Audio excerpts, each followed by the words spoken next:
Donc je vais vous parler de choses qui sont, je l'espère, très en rapport avec cette journée et qui vous feront aussi, j'essaierai, découvrir certains aspects de la recherche en informatique en ce moment.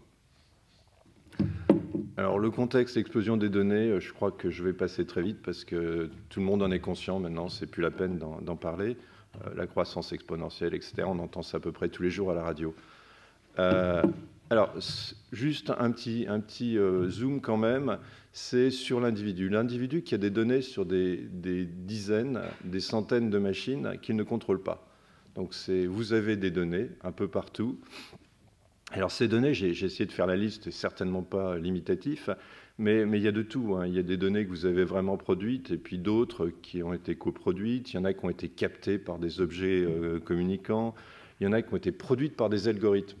Quand un algorithme découvre, par exemple Netflix, que vous aimez tel et tel genre de film, c'est une information qui est personnelle, qui vous concerne, c'est vos goûts personnels. Quand Netflix vous rapproche d'un autre utilisateur du système, Netflix, c'est des suggestions de films, donc ça va découvrir entre deux personnes un lien, qui est un lien extrêmement étroit. Ils aiment les mêmes films, mais ces deux personnes ne se connaissent peut-être même pas. Donc tout ça, c'est intéressant, et surtout, quand on continue, on s'aperçoit qu'il y a des tas de données un peu partout, sur plein de systèmes, et dans certains cas, vous n'êtes même pas au courant que ces systèmes stockent des données sur vous, les stockent pour 5 ans, 10 ans, peut-être plus, et donc des données dont vous n'avez pas conscience, que vous avez peut-être oubliées, elles sont quelque part. Donc ça génère des histoires comme le droit à l'oubli ou ce genre de choses. Bien, alors, tout ça irait bien, sauf qu'il y a un ressentiment croissant. Alors là, le mot-clé a déjà été prononcé, je trouve que c'est le mot qui décrit la situation, c'est l'asymétrie. Vous êtes tout petit et vous êtes face à des montagnes qui s'appellent le gouvernement américain, le gouvernement français et les autres, hein, ils sont pas différents. Vous êtes face à des montagnes qui s'appellent Google, Facebook, etc., Amazon. Et donc, il y a cette espèce d'asymétrie où ils savent plein de choses sur vous, ils en savent de plus en plus, et vous ne savez pas grand-chose, vous ne savez même pas ce qu'ils savent sur vous, et il y a une espèce de ressentiment. Alors, qu'est-ce qu'ils font de vos données, comment ils les utilisent, tout ça, vous n'en savez rien.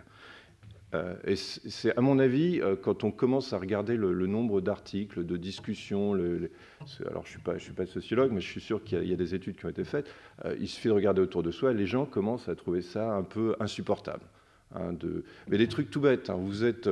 Vous êtes en train de travailler, vous avez envoyé 2-3 mails Google, et puis tout d'un coup, vous avez une publicité qui vous arrive, vous vous rendez compte que cette chose qui était quand même assez personnelle, vos futures vacances, c'est utilisé déjà pour vous envoyer de la pub.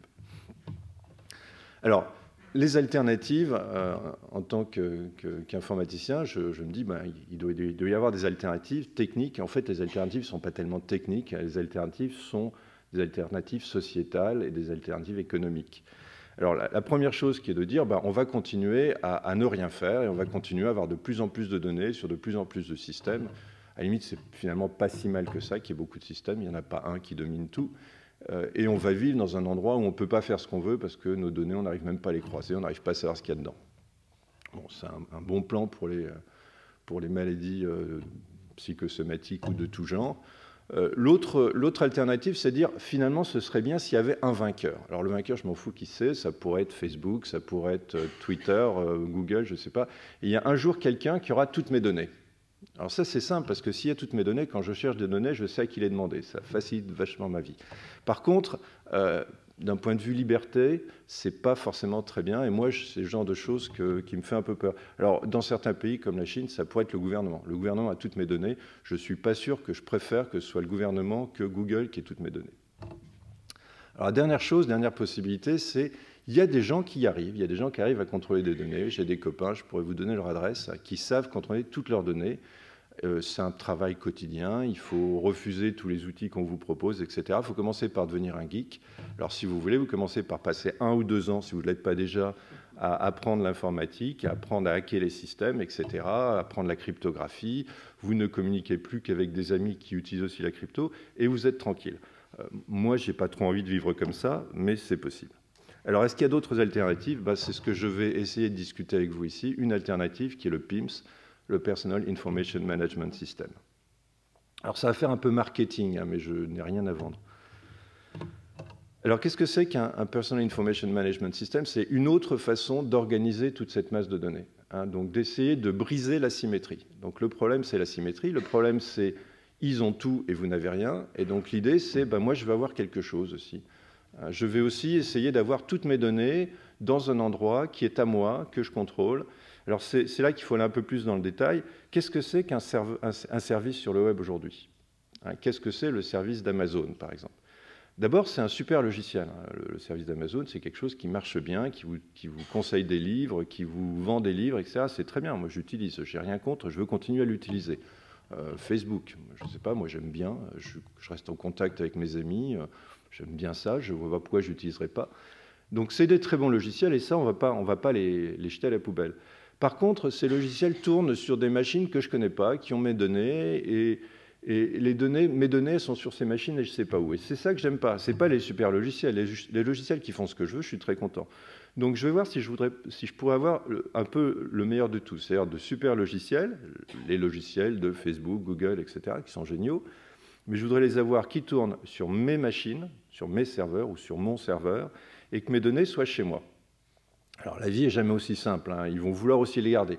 Mais ce n'est pas grave, hein. Je veux bien qu'ils les gardent parce que je serai là, j'aurai quelqu'un qui négocie pour moi, mon système, qui négocie pour moi, qui défend mes intérêts. Et j'ai mes données, si je ne suis pas content d'un service, je peux partir. C'est la portabilité, être capable de porter son application ailleurs. J'en ai marre de ce qu'on fait avec mes mails, je vais faire mes mails ailleurs. Si j'ai toutes mes archives, il n'y a pas de problème. Mais si j'ai toutes mes archives qui ne sont même pas sous mon contrôle, je ne peux pas faire même ce genre de choses. Bien. Alors, pour arriver à résoudre ça, alors là, c'est pour ça qu'on aime bien en tant qu'informaticien, c'est qu'il y a des problèmes à résoudre. Le problème, c'est la sécurité. Il va falloir défendre mes données puisqu'elles sont sur un système. Alors, est-ce que je suis en plus mauvaise posture qu'avant? Non, parce que j'ai qu'un seul système à bétonner. Au lieu d'avoir à défendre des données que je ne peux même pas défendre, à la limite, je ne peux rien faire avec mes données.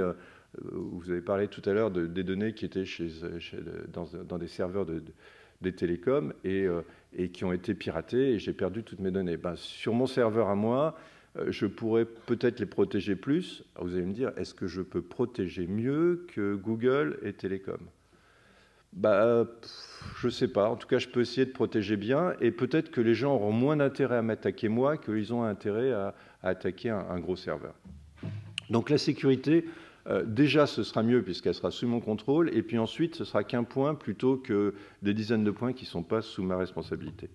Alors l'administration, ça c'est peut-être le point le plus compliqué. Vous et moi, on n'a pas envie de passer notre vie à administrer des systèmes. Moi, je n'ai pas envie, en tout cas, d'avoir à spécifier des tas de choses, de passer 1 heure tous les matins à définir mon système. Est-ce qu'on pourrait faire que j'ai rien à faire? En gros, c'est ça. Est-ce que je pourrais faire la zéro administration? C'est un sujet de recherche, hein, zéro administration. Et puis, le plus, alors là, c'est complètement en dehors de mes compétences, le business model. Hein. Toutes ces grandes plateformes, elles fonctionnent non pas en vendant du logiciel, mais elles fonctionnent en vendant vos données, en marchandisant vos données. D'accord ? Donc ça, il faut, si on trouve un nouveau modèle, il faut qu'il y ait aussi un nouveau modèle business pour qu'il y ait un intérêt à faire ce genre de choses. Alors, c'est en train d'arriver, hein, contrairement à ce qu'on pourrait voir. Si on regarde un petit peu, on s'aperçoit qu'il y a des tas de signes un peu partout. Ça avance, il y a déjà des choses qui arrivent. Et alors, c'est dû d'abord à des progrès dans le logiciel. Je vous disais, un des gros sujets, c'est l'administration. Il y a 10 ans, administrer un serveur soi-même, c'était compliqué. Administrer un serveur aujourd'hui, c'est tout à fait bateau. Vous achetez un serveur chez OVH pour quelques euros par mois et vous avez votre serveur administré par OVH. Alors vous allez me dire, mais j'ai changé quoi? Vous avez changé quelque chose de considérable. Vos données sur des serveurs comme Yahoo et Google, vous n'avez quasiment pas de contrat. Vous avez ces 30 pages que vous n'avez pas lues et que vous avez signées au bas. Chez OVH, vous avez un vrai contrat puisque vous payez. Donc il y a un service qui vous est rendu et dans la première ligne de ce service, c'est que les données vous appartiennent et qu'ils n'ont absolument rien le droit de regarder dedans. Alors, il y a plein d'autres services. L'open source, c'est quelque chose qui est assez important dans ce système parce que si vous voulez, par exemple, faire de la sécurité, si le logiciel est open source, vous pouvez regarder ce qu'il fait. C'est très compliqué quand vous êtes, par exemple, sur Facebook et qu'on vous dit « est-ce que vous voulez installer cette application ?» Non, je ne veux pas installer cette application, je ne sais pas ce qu'elle fait. Et à la limite, si le système est open source, est-ce que je vais perdre mon temps à aller regarder ce qu'il fait? Moi, non. Mais des associations de consommateurs, oui. Des copains informaticiens, oui. Il y a quelqu'un qui aura regardé. Donc on est dans un modèle complètement différent. Il y a des très bons logiciels en open source, et parce qu'ils sont open source, on sait exactement ce qu'ils font, et donc on sait si on a confiance ou pas. Et puis, je parlais déjà du prix de l'hébergement des machines, maintenant ça ne coûte pas grand-chose. C'est-à-dire que ce n'est plus un frein au développement de ce genre de système. Il y a plein de projets partout, des projets de recherche, il y a des startups qui commencent à se monter sur des aspects, des créneaux, comme vous pouvez gérer vos mails chez vous, c'est tout bête, ou vos liens avec, il y a un truc qui s'appelle VRM, Vendor Relationship Management. Vous pouvez gérer tous vos liens avec les gens chez qui vous achetez quelque chose à partir d'un système unique. De la même façon que je ne sais pas, un vendeur, la FNAC, gère un logiciel qui gère tous ses clients. Vous pouvez gérer tous les gens chez qui vous achetez. C'est pas mal non plus. Alors, il y a aussi des mouvements de divulgation de données. En France, il y a Mesinfo, qui est poussé par la FING, qui demande justement à ce que vous puissiez récupérer vos infos. Et donc, ils travaillent avec des commerçants, avec des banques, pour que vous puissiez avoir accès, par exemple, à vos informations de banque. C'est quand même dingue que vous n'ayez pas accès dans un format que vous pouvez utiliser dans une base de données à vos informations bancaires. Alors, il y a deux grandes types il y a deux raisons aussi pour lesquelles ça peut avancer. C'est qu'il y a des grandes compagnies qui commencent à être très intéressées par ce sujet. Alors, il y a toutes les compagnies, ce que j'ai appelé les entreprises pré-Internet, comme les banques et les hôtels, qui sont en train de perdre la médiation avec leurs clients. Il se trouve que maintenant, ils ont, je ne sais pas, si vous êtes un hôtel, vous avez Booking entre vous et vos clients. Et c'est particulièrement insupportable parce que si vous n'avez plus de contact directement avec vos clients, petit à petit, vous êtes exclu de ce qui se passe vraiment. Donc, par l'intermédiaire de ces PIMS, ils peuvent récupérer ce genre de contact. Donc, ils sont très intéressés. Ils sont intéressés par des choses comme Mesinfo aussi, dont j'ai parlé. Et puis, il y a les gens qui votent, qui font les N-Playbox, la Freebox, toutes ces boîtes qui sont chez vous et qui sont devenues des commodities. Maintenant, ça ne coûte plus rien. C'est fabriqué pour moins de $100 en Chine. Mais si on leur rajoutait des fonctionnalités, ça les intéresse pour retrouver un certain marché, redévelopper des liens avec leurs clients. Bien. Alors, rapidement, les avantages, et je suis désolé si ça paraît un peu marketing, ça permet d'aller vers un monde meilleur. Donc, les utilisateurs contrôlent leurs données, les utilisateurs deviennent plus autonomes, donc il faut qu'ils apprennent l'autonomie. On tombe sur des aspects comme la littératie numérique, et ils construisent un web plus neutre. Donc là, je n'ai pas le temps de rentrer là-dedans, mais je vous pointe vers un avis du Conseil national du numérique qui va sortir sur la neutralité des plateformes, auquel j'ai participé, et qui dégage un certain nombre de choses à faire pour rendre ce monde un peu plus vivable dans nos liens avec ces grandes plateformes. Alors, des aspects juridiques. Il y a des aspects aussi auxquels je crois beaucoup, moi, c'est les associations de consommateurs. Ces grandes entreprises du web sont très, très sensibles à la publicité qu'on leur fait, à l'image qu'elles projettent. Pourquoi? Parce qu'essentiellement, elles fonctionnent parce qu'elles ont une image. Vous pouvez quitter demain matin Facebook, si vous n'êtes pas content, vous pouvez quitter demain matin Google. Donc cette image est très importante et c'est une des façons d'agir sur elle le plus... Et puis il y a les PIMS dont je parle ici. Alors d'autres choses aussi très rapidement, à partir du moment où vous avez toutes vos données au même endroit, vous pouvez faire quelque chose que vous ne pouvez plus faire aujourd'hui, c'est faire une recherche dans vos données, une recherche sémantique. Vous avez, je ne sais pas moi, vous êtes allé manger avec cet ami, mais vous ne vous rappelez plus quand et vous ne vous rappelez plus où, eh bien, vous pouvez retrouver ça dans toutes vos données. Peut-être qu'il y a un email qui a été échangé, peut-être vous l'avez marqué sur votre agenda, peut-être vous l'avez publié sur TripAdvisor, vous ne vous rappelez plus. D'accord. Mais en croisant toutes ces informations, en croisant toutes vos données perso, on peut trouver ce genre de choses. J'ai parlé déjà de contrôler vos données, donc gestion des contrôles d'accès. Synchroniser des tâches. Vous voulez faire des choses qui mettent en jeu plusieurs systèmes. Je ne sais pas, faire une tâche répétitive qui est j'écris un petit texte, je le publie sur Twitter, mais je le mets aussi dans mon blog et j'avertis quelques amis. Essayez de faire ça aujourd'hui. Vous avez un blog, Twitter et votre mail qui sont sur 3 systèmes différents. C'est totalement impossible de le faire. Alors, encore une fois, si vous passez 1 an à devenir hacker, vous arriverez à le faire. Mais là, ce qu'on parle, c'est d'arriver à avoir des systèmes qui vous permettent de le faire sans effort. D'accord ? échange d'informations entre les services et les amis, on est en train de parler d'échanges différents, puisque maintenant vous avez votre propre centre de données, il peut négocier directement avec vos amis sans passer par un système comme Facebook ou un autre. Contrôle des objets connectés qui va devenir un vrai problème quand vous allez avoir des tas d'objets, votre voiture, votre téléphone, votre frigidaire, votre chauffage, etc. Tout ça est connecté, mais qui gère tout ça?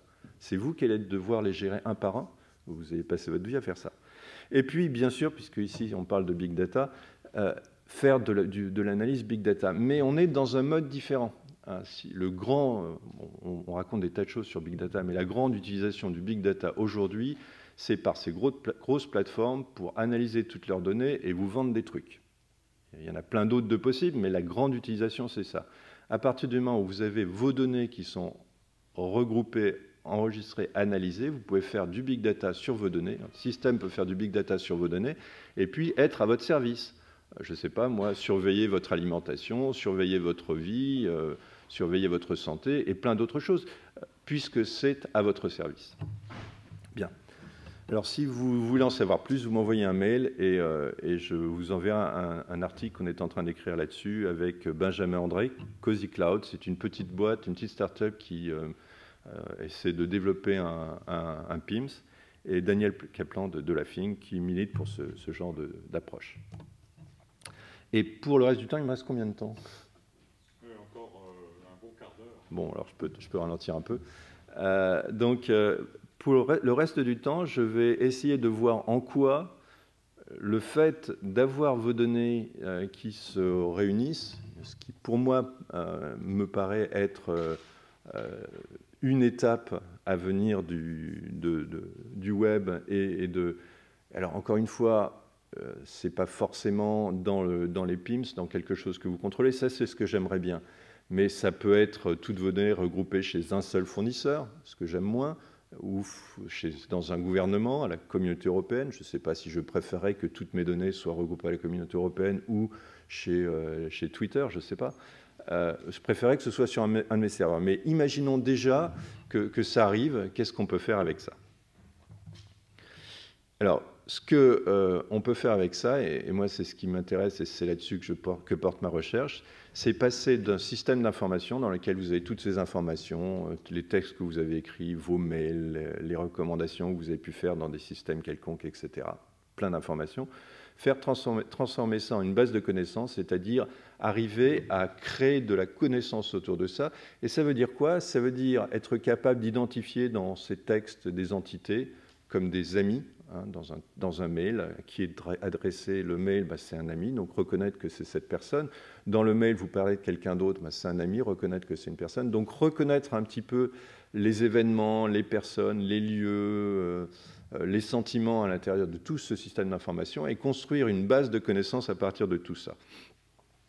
Alors, l'idée, c'est que des ordinateurs, des téléphones, des tablettes, des voitures, des objets communicants, ça ne parle pas en français, en anglais ou en chinois, ça échange des connaissances. En général, dans des formats beaucoup plus stricts que des chaînes de caractères. Votre voiture, elle ne va pas raconter un texte à votre télévision. Votre voiture, elle va envoyer un message très précis, formaté à votre télévision ou à votre téléphone. Donc tous ces objets vont s'envoyer des connaissances. Et puis vous allez avoir toutes vos informations, vous allez les transformer en une grande base de connaissances et vous allez être entouré de toutes ces machines, si vous voulez, tous ces systèmes qui en permanence vont travailler pour vous en analysant l'information, en extrayant l'information de vos mails par exemple, en la stockant ou en analysant l'information à partir des analyses big data dont tout le monde parle. Et puis toute cette connaissance, ils vont se l'échanger, ils vont inférer des connaissances, et puis vous allez baigner, non pas dans un monde informationnel, on est déjà dans un monde informationnel, mais dans un monde de connaissances. Et alors ça change quoi? Avant ça, je vais faire une petite digression. J'avais dit que je vous parlerais un petit peu de recherche en informatique. Donc sur quoi porte ma recherche? C'est de travailler sur des langages, un langage de règles, donc un langage déclaratif, qui permet de spécifier ce qu'on veut plutôt que de spécifier véritablement des programmes. Donc c'est un peu dans l'idée d'aller vers les littératies numériques, mais la littératie numérique, ça veut dire de prendre des individus et de les rendre plus savants, en leur apprenant notamment à programmer, mais ça veut dire aussi d'apprendre aux machines à se rapprocher des personnes en utilisant des langages qui ressemblent plus à la façon de penser des personnes que les langages informatiques qu'on utilise aujourd'hui. Donc c'est un peu dans cette zone entre les deux. Donc on va gérer des connaissances distribuées. Vous allez voir évidemment le lien avec le transparent précédent, la diapositive précédente. Donc on gère des connaissances. Ces connaissances sont distribuées sur plein de systèmes, plein de machines. Donc on va être amené à raisonner dans ce monde distribué, ce qui est un peu compliqué techniquement. Et les difficultés, à part cette distribution, c'est le fait que les données sont imprécises et incohérentes. Nous avons des êtres humains. Donc des êtres humains, par définition, publient des choses qui sont imprécises, voire fausses. Et donc là, en point de vue logique, c'est un tout petit peu compliqué parce que quand on fait de la logique, raisonner sur des mondes dans lesquels il y a des informations fausses, ça vous permet de déduire à peu près n'importe quoi, donc il faut faire un petit peu attention. Donc nous, on gère ça en travaillant sur des logiques un peu probabilistes, dans lesquelles les faits ne sont pas vrais ou faux, mais vrais avec une certaine probabilité. L'autre chose, c'est que vous êtes dans un monde ouvert, c'est-à-dire que vous n'avez pas toutes les informations. Une bonne vieille logique, vous avez tous les faits, vous vous amusez à dériver, à essayer de prouver des choses, on comprend bien. Là, vous êtes dans un monde ouvert, c'est-à-dire que dans un moment donné, il vous manque une information, il vous manque un fait, vous allez la chercher sur le réseau. Donc vous allez poser des questions à d'autres systèmes, d'autres machines, et vous n'avez peut-être pas accès à cette information. Donc il y a des contrôles d'accès. Ou on peut vous donner la réponse, mais on ne vous dira pas comment elle a été dérivée. Donc après, vous allez avoir une preuve, mais sans être capable de démontrer qu'elle est correcte. C'est un petit peu compliqué. Et puis, vous allez vous échanger des connaissances en même temps que vous échangez des faits. Donc c'est là-dessus que je travaille. Fin de la digression. Revenons à ce monde de connaissances, et je vais essayer de vous expliquer en une diapositive pourquoi c'est vers ça qu'on doit aller. Alors, premièrement, si on veut intégrer toutes ces sources de données, j'ai mes données sur plein de systèmes différents, je vais tout récupérer chez moi. Si je veux intégrer tout ça, il faut que je sois capable de faire les liens entre des données dans plusieurs systèmes. Il faut que je sois capable de faire des liens entre cette personne dont on parle dans l'email et cette entrée dans ma liste de contacts et ce mail d'une autre personne, etc. Donc il faut que j'arrive à faire le lien entre tout ça, donc il faut que j'intègre des données et de l'information. Et pour faire cette intégration, la seule façon qu'on a trouvée, c'est de transformer ça en connaissances. On peut faire ça de façon plus ou moins propre, on peut faire ça de façon plus ou moins heuristique, tout ce qu'on veut, mais à un moment donné, ce n'est pas du texte. On n'intègre pas un poème de Verlaine avec un texte de Chateaubriand. On ne sait pas faire ça. On extrait à la limite des connaissances de ces textes et c'est les connaissances qu'on va intégrer.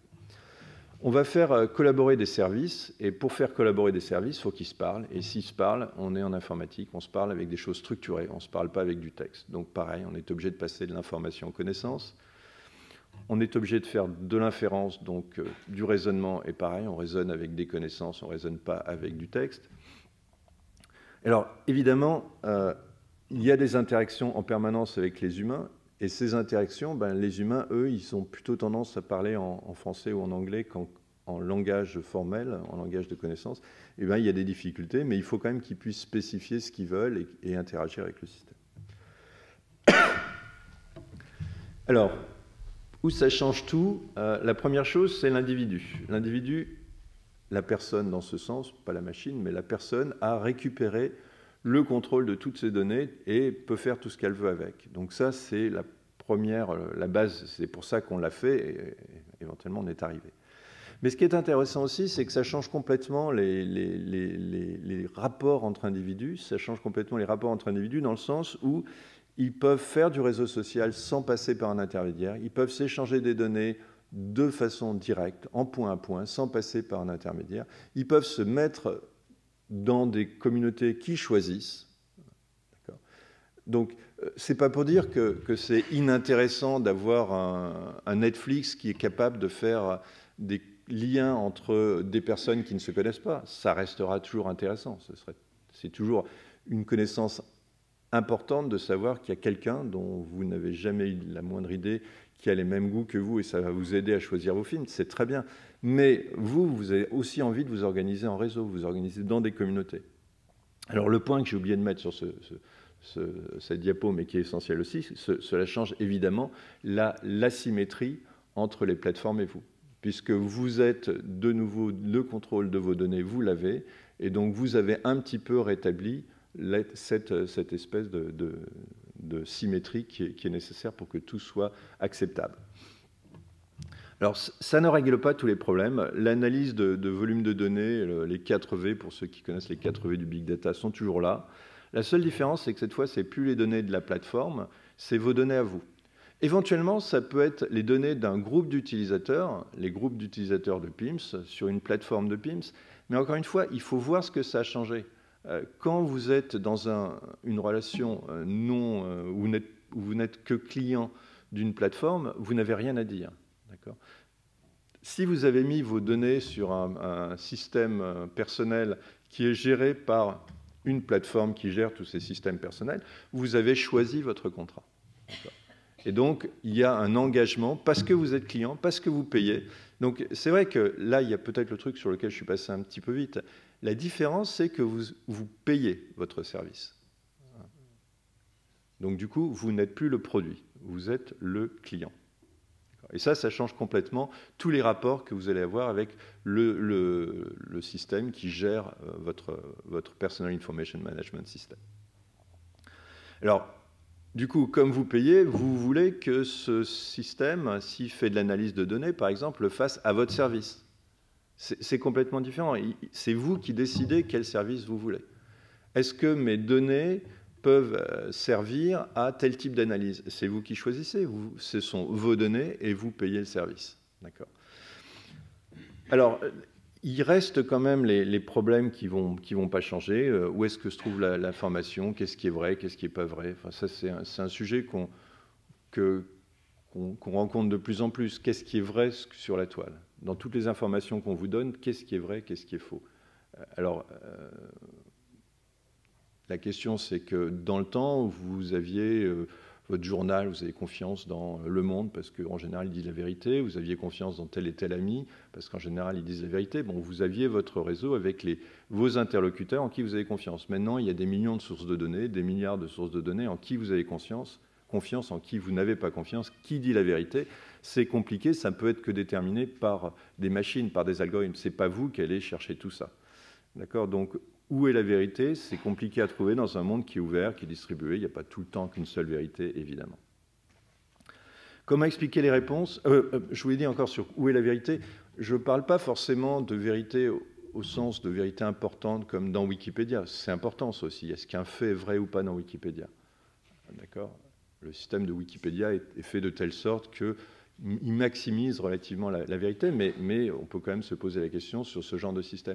Mais maintenant, qu'est-ce qui est vrai dans votre réseau social? Vous demandez à votre système où se trouve Alice, et le système arrive en disant « Alice se trouve à Londres ». Est-ce que c'est vrai? Parce qu'il y a quand même quelques personnes qui vous ont dit qu'elle était à Paris. Alors, est-ce qu'elle est à Londres ou est-ce qu'elle est à Paris? Alors, c'est peut-être pas aussi important que les informations sur... je ne sais pas moi, le président des États-Unis, mais pour vous, c'est important de savoir où est Alice. D'accord? Vous cherchez à la contacter. Comment expliquer les réponses? C'est pareil, dans votre monde, c'est important qu'on vous explique le résultat. Moi, j'aime bien le big data, mais si on vous dit voilà la réponse et le système a mouliné, il a fait 2 548 000 inférences, il a utilisé des faits probabilistes partout dans le monde, comment je sais si c'est vrai ou pas? Est-ce que vous pouvez me donner une explication sur quels sont les faits? Bon, vous me dites qu'Alice est à Londres, mais comment vous êtes arrivé à déterminer ça? Quel est le fait qui a été le plus important pour déterminer ça? La protection de la vie privée, ça a été mentionné. Je ne vais pas en parler ici, mais il faut bien avoir conscience que tout ça, ça va dans le même sens, que c'est à terme, c'est même à terme, c'est en train de devenir un sujet primordial. Alors, après tout ça, où est-ce qu'on en arrive? On en arrive, je voulais juste terminer par le système, le problème qui se dessine. Je mentionnais beaucoup de problèmes, mais pas beaucoup de solutions. Mais le système qui se dessine, c'est... qu'est-ce qu'on commence à voir? Des machines qui vont gérer des connaissances pour vous. Et il y en a déjà, et il y en a qui vont faire des choses très, très complexes, des machines qui vont faire votre diagnostic médical, par exemple. Bon. Et puis, elles décident pour vous, ça devient un peu plus délicat, et on voit déjà les dérives, hein, la bourse automatisée. On a vu des dérives. Les usines automatisées, là, jusque-là, pour l'instant, c'est plutôt positif, mais bon, sauf peut-être sur le travail. Les métros, les voitures, les avions automatiques, tout devient complètement automatique. Alors, il y a les drones tueurs dont on a beaucoup parlé récemment. Est-ce qu'un juge peut devenir automatique? C'est-à-dire un juge qui aurait de l'intelligence artificielle, qui serait quasiment aussi intelligent qu'un juge normal et qui n'aurait pas ces biais, pourrait-il décider, je ne sais pas, on n'a pas de peine de mort heureusement en France, mais dans les drones tueurs, il y a la peine de mort qui est établie. Voilà, c'est ce que je voulais raconter et je vais m'arrêter là. Merci.